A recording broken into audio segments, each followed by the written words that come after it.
ප්‍රතිඵලට ආවේ පහුගිය දවස්වල කෝප් කමිටුව ඇතුලේ සාකච්ඡාවට ලක් වෙච්ච කමිටුවක් පිළිබඳව මූලික අවධානය යොමු කරන්න. මොකද මේ එතන සාකච්ඡා වෙච්ච කරුණු සැලකිය යුතු ප්‍රමාණයක් මහජනතාවට වැදගත් වෙන කරුණු. ඒ පහුගිය කාලේ බිලියන ගණනාවක් වියදම් කළා ගොඩනගපු මේ ඒප්‍රල් නී එකත් ඒ වගේම පැසෙන්ජර් ටර්මිනල් බිල්ඩින් එකත් ඒ වගේම ඒ අදාළ කන්ස්ට්‍රක්ෂන් ඔක්කොම ගත්තම ඒව ඇතුළත සිදුවෙච්ච යම් අතපසුවීම් සහ මේ වටිනාකම නොලැබීම කියන කාරණා සම්බන්ධව අවධානය යොමු කරන්න අපිට අවශ්‍ය වුණා.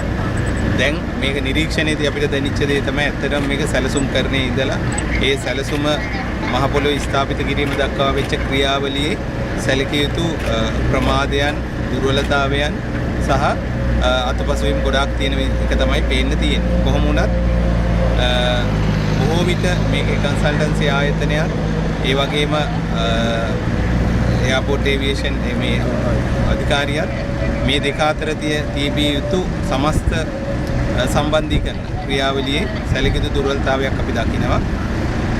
ඒ නිසා මහජන මුදල් භාවිතා කිරීමේ ක්‍රියාවලිය හරිම විධිමත්භාවයකින් සහ මේ ප්‍රතිඵලදායකම ලෙස කෙරුණාද නැද්ද කියන කාරණේ පිළිබඳව අපිට තවදුරටත් කරුණු අධ්‍යයනය කරන්න වෙනවා.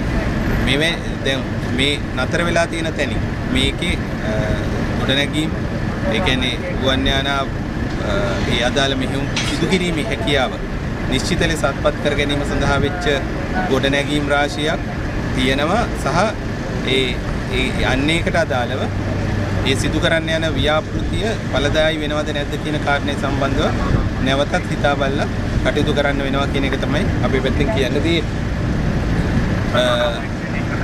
මේක සරල මෙහෙයුමක් නෙමෙයි. දැන් වසර 2කට වඩා වැඩි කාලයක් තිස්සේ මේක මූලික ගොඩනැගීම් කළා.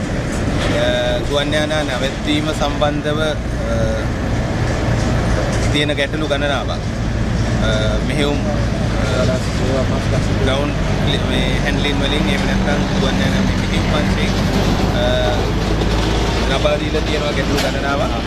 තාක්ෂණික ගැටලු ගණනාවක් පෙන්눔 කරලා තියෙනවා. නමුත් මේ පහුගිය කාලය තුල තවමත් ඒක සම්පූර්ණයෙන්ම විසඳ ගන්න ආයතන විදියට සමත් වෙලා නැහැ කියන එක තමයි අපේ නිරීක්ෂණය. ඒතර තවදුරටත් වුන් දැන් මේ මූලික වැරදීම් වල ප්‍රමාණය එහෙම තියෙද්දි මේක ගොඩනගා ගන්න උත්සාහයක් දරනවා.